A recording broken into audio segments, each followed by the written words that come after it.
Hi, I did my service learning project on the mental health epidemic in Hillsborough County Public Schools for my service learning project. Um, from being in Hillsborough County Public Schools, especially in high schools, I've been able to notice the increase in the amount of students coming to the nurse's office or even the guidance counselor's office talking about mental health struggles. Upon looking at some assessments from the county, the depression scores have increased by at least 22%, which is larger than the national and the state average. I also noticed that Steinbrenner High School, which is where I'm at, has two social workers and one in-house psychiatrist because they recognize the need for the students with mental health counseling services. I do know that Hillsborough County has a program in place to increase this as well. Healthy People 2023 or 2030, excuse me, places emphasis on the mental health crisis for the upcoming decade, which is why I thought this was extremely relevant. So, upon planning, some things that I thought that would be beneficial would be kind of initiating a consultation between the school's RN and the social workers, as well as psychiatrists, to develop an action plan. I know Hillsborough County has their own action plan set in place, but taking this into a smaller level can be beneficial.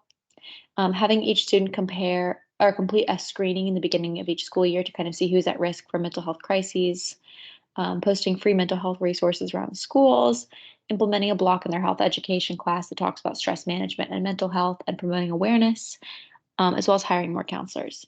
This could be implemented by giving out brochures in home classrooms, as well as resources to help children who are experiencing these struggles.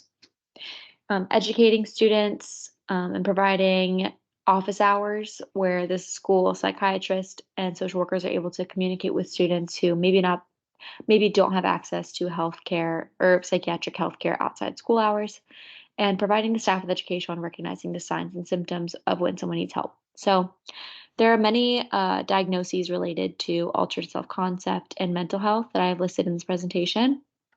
And then the graph that you see in the middle of the presentation demonstrates the amount of middle and high school students who felt sad or hopeless in the last 2 years for more than 2 weeks in a row and stopped doing usual activities.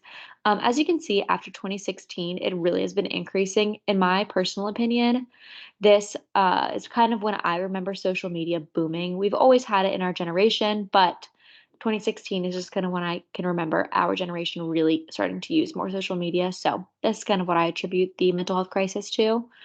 But there's less prevalence of, and then we would evaluate the implementation of our program by seeing if there's less prevalence of mental illness, were more faculty counseled, or were more counseling faculty hired?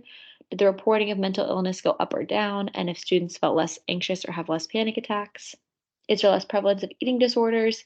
And does the annual mental health survey reveal less prevalence of mental health complications?